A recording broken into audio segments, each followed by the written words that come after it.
Today in this video I will show you how you can make the table manually in Microsoft Excel. This is the table, the data written, and now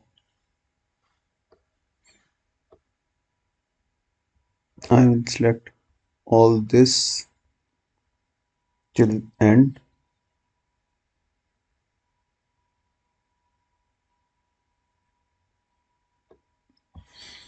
and now I will select this one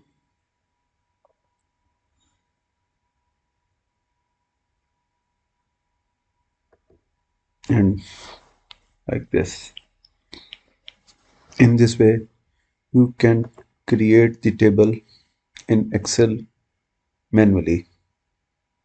Thanks for watching this video, and next thing will be in the next video.